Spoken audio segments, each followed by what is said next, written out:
We have to talk about Ted Cruz. Yesterday, talked about Ted Cruz. I said, I don't think he can govern. In this atmosphere, I don't think he can govern. Well, neither can Barack Obama. That's why he is, seriously, that's why he's using executive orders, because he can't govern anymore. That's why, in the end, George Bush was cutting all kinds of deals, to what was it, to destroy the free market system, to save the free market system? Building coalitions. Building coalitions, because he, those principles. right, because he couldn't govern anymore, because we are far too polarized. But I mean, that's not what you don't want out of Ted Cruz, a guy who's going to cut a deal like that. So yesterday, all of these blogs went on fire. Glenn Beck changed his mind on Ted Cruz. No, why would, wait a minute. I probably said more good things about Ted Cruz than any other politician. Probably in the history of the show. Probably in the history of the show. So I am a full-fledged supporter of Ted Cruz. Full-fledged. Now you say, Glenn Beck says he can't govern. So does that mean that Glenn Beck is a psycho, schizophrenic, has changed his mind, or I'm missing a piece of information? And that's what happened yesterday. They were missing the piece of information. And it's all out there, but people who listen to this show should know. The missing piece of information that you have over a long period of time is the world's about to change.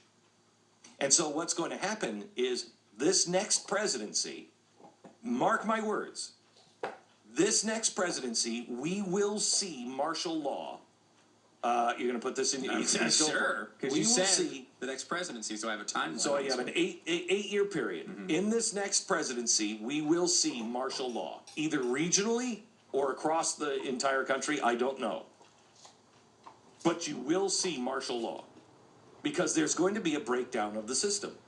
So now, you can't govern.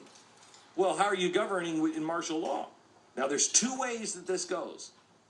Either the system breaks down and we go into martial law, the government closes the banks, we do what we did in the Great Depression, and there are riots on the street, and so we have to have martial law, and it's a complete crackdown, and you never get your freedoms back. Or we're better people, and we do what Americans have always done, and that is unite in times of crisis.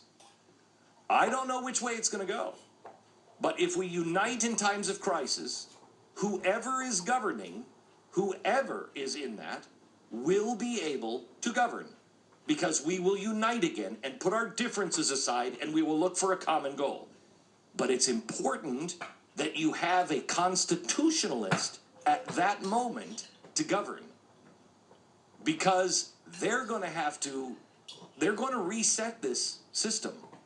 And are they going to reset it to the Constitution, or are they going to look to a new system to reset it? So I want Ted Cruz, because I believe we are going to face tough times, and we may go into martial law, and I want somebody that will take that and with a velvet hand put uprisings down if we have them, and then let the hand off and restore our freedoms again.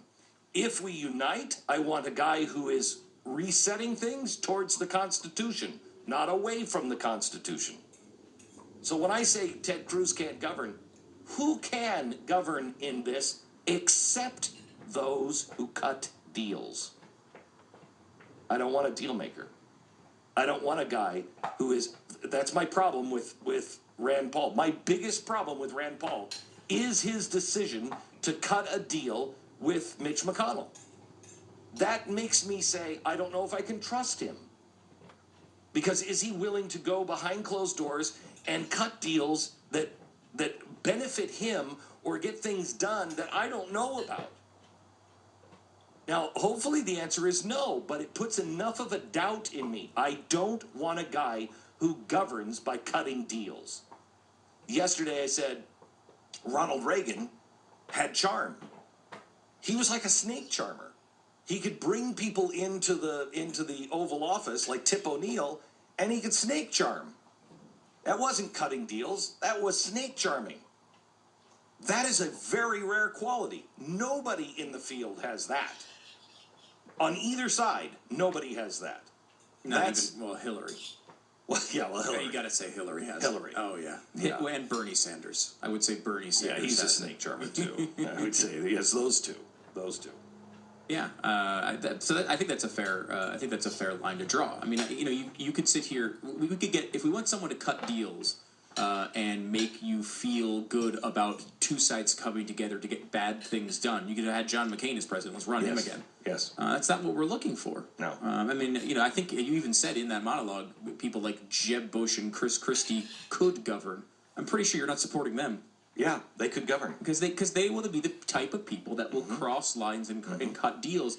Instead of saying, hey, let's go to the American people and say, here, this is the common sense solution to this deal. Here's what Carly said. Here's what Carly said, that one thing that I liked. There is an appetite to get these things done. It just lies with the American people. So you got to go to the American people. That's what I want. Yeah, that's great. Ted Cruz goes to the American people. Ted Cruz, the reason why I support Ted Cruz is the guy's never lied to his constituents. Not once that I know of. I'm a constituent. I voted for him. So I know what he said on the campaign trail and what he has done. He's never lied. He's never cut a backroom deal that I know of. That's fantastic. That's what I want. Somebody who will come to me and say, look, elect me because I'm going to do this, this, and this. Now the people can trust him, and now they know, and so you can get behind him. I'm so tired of politicians on both the left and the right. Obama was the worst at this. Saying one thing, getting you to work. Can you imagine? And they don't feel this way, I don't think. And I can't believe they don't. But can you imagine how betrayed you must feel if you bought into the transparency and I'm going to change government and there's not going to be any lobbyists and we're going to be open and honest and we're going to get out of these wars and we're going to stop that and we're going to all of the things that he said he was for, that he was exactly the opposite when he got into office. Imagine being young and idealistic. How betrayed you must feel. How stupid you must feel. Yeah, I don't even think that at any point he even believed that. No. It's like we had a quote from Lamar Alexander, the Republican, when he was running for president. He said, I was going to shut down I kept saying I was going to shut down the Department of Education on the campaign trail, because it sounded good. But he knew he wasn't going to do it. Right, but it sounded good, and got the crowd going, so I kept saying it. And it's like, that's who these people are. In most cases, this is why this field is encouraging, because it seems like we have a decent amount of people who aren't that. And so that's what I'm looking for. I'm not looking for, and I don't know if anybody else feels this way, but I'm not looking for somebody I agree with on everything, because I don't agree with Ted on everything. I would like more libertarianism from Ted Cruz. He's got a decent amount. He has a decent amount. He's a constitutionalist. He was out there, during the drone filibuster with Rand Paul. I know. But I just like a little more libertarianism from him. I can't think of a single thing I disagree with him on. I've tried to think of something I disagree with him on. I haven't seen it yet. Kind of impressive. That's really impressive. I don't know. What is it? I don't know what it is. He's right on virtually everything. Well, he's constitutionalist, that's why. Which is why it drives me insane when people say, this. I like Ted Cruz, but...